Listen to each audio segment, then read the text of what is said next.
अरे अरे कैसन बड़ा बाहर भीतर कैले है यहाँ। और देखा तारा। अरे का भाई ए राजा का हमार बात सुना। सुनावा का तू बोला। गर्मी लागे राजा जुलिया दा तुला। गर्मी लागे राजा लिया दा तुला। गर्मी लागे राजा लिया दा तुला। गर्मी लागे राजा भैनी करिया हम पहले हो रहनी सुना।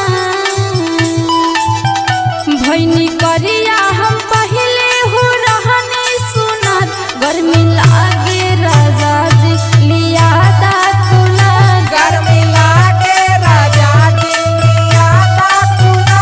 गर्मी लागे राजा लिया दा तुला। गर्मी लागे राजा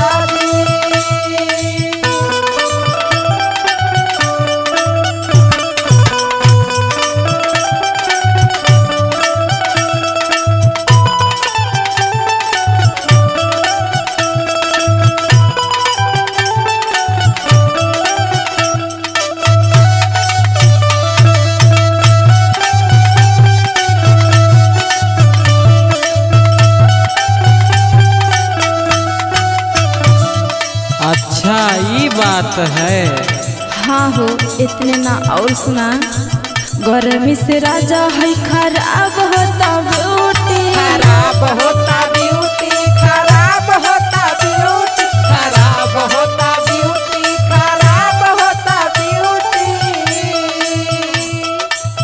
अपना तो एसी में हो करेला तू ड्यूटी। करेला तू ड्यूटी हो। करेला तू ड्यूटी। करेला तू ड्यूटी हो। करेला तू ड्यूटी। चुए देह से पसीना जैसे चुए गुलाब। ओ हो चुए देह से पसीना जैसे चुए गुलाब। राजा लागे गर्मिया लगा दा तुला। राजा लागे गरमिया लगा दा तुला। राजा लागे गरमिया लगा दा तुला। राजा लागे गरमिया।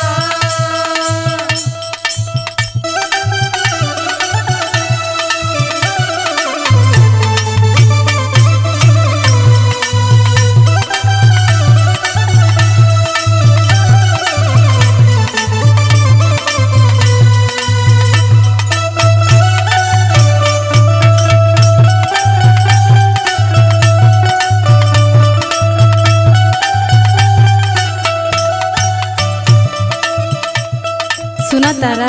हाँ बोल बोल सुनत है। सुना और सुना। सुनाओ। बतिया के माना जल्दी जाइता तू बाजारिया। जैता तू बाजारिया हो। जैता तू बाजारिया।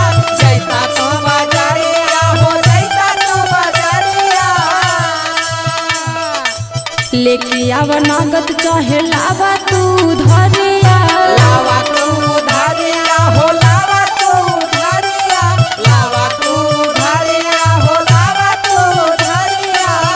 ख्याल से लई है राजा तू बड़ा भूला। ए राजा ख्याल से लई है तू राजा हो बड़ा भूला। लगे गर्मी ये राजा लिया दा तुला। लागे गरमी ये राजा लिया दा तुला। लागे गर्मी ये राजा लिया दा तुला। लागे गर्मी ये राजा लिया दा तुला। लागे गर्मी ये राजा लिया दा तुला। लागे गर्मी ये राजा। अरे लिया देता ना हो। चल चल ठीक है तू संगा चल जोन बढ़िया रही वही लिया के आई ठीक है।